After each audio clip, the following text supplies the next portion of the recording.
You're watching Gold Rush in a Rush, and we're recapping the Season 10 3-hour episode, Fortune Favors the Bold. So what happened? Gene is unhappy with the speed Z is loading the Washplant, so he advises him on how to improve his production. And they are finally running 300 yards per hour, until they run out of pay. So Rick adds 2 extra rock trucks, one of which is broken, then is fixed. Enough content for you? Because it's cleanup time. Rick finds 54.91 ounces. Celebratory beers for all. Kevin needs a better wash plant. His shaker deck can't handle the clay in his cut. So they move to a new location, the gully cut, until Tony inexplicably buries his excavator in the mud. It takes winches and water monitors, cables and cursing, but it gets out. They accept the new pay is no better, and so they shut Kevin down. Ugh. Even Tony says this was a waste of time. Kevin finds 9.3 ounces. Mike finds 78.82 ounces, and their season keeps dragging on. It's time to move the wash plant to the crater cut. If they don't get it moved, and fast, something. There's minimal swearing and no one dies, but it gets done. Cleanup time already? You better believe it.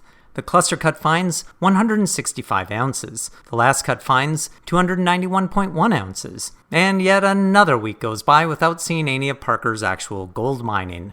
We do briefly see a mammoth tusk, so that's something, I guess.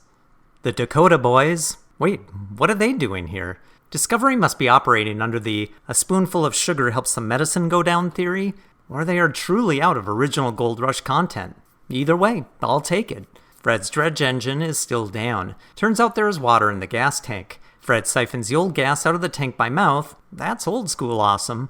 But he will still need a new valve for supplying air to the divers. Meanwhile, Dustin's crew is looking for a new location to sluice. They rappel 450 feet down to the river with a crew member who is afraid of heights. The first location they identify will take too long to set up. They decide to move to the pools above McKinley Falls, where it may have already been mined. They Sanford and Son all the equipment to the new site in one oversized load. That might be my favorite reference of the season. But how will he lower the dredge down a 400-foot cliff? By using a chainsaw, a homemade cordless drill-powered pulley, a random cable suspended high above the creek, and a homebrew air cannon. Which doesn't work, but was fun to watch. It's an engineering feat worthy of the A-Team, until the hull line snaps and the dredge drops. In the end, they just let it slide down the cliff, which is also satisfyingly horrifying to watch.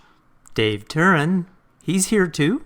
Dave says he's willing to go anywhere to find gold, but then redefines anywhere as somewhere in Montana. First stop is the Kit Carson mine because God told the claim owner to contact Dave. A 10-yard test finds not enough to make it worthwhile. The Lewis and Clark mine is next. A test there finds slightly better than nothing. So Dave moves on. Up next, come on Discovery, there's only one crew member you haven't brought back. Last chance. No? Okay. Tune in next time when Gold Rush does another crossover episode called Tony Beats, Naked and Afraid. Well, that's 3 hours of content condensed down for you. Hope you enjoyed it. What a weird episode. Didn't expect that. So, congratulations, Discovery. Until the next time, you can go ahead and watch the old episodes. You can leave a comment below, subscribe, hit the like button, visit us on Facebook, and I'll see you again next week.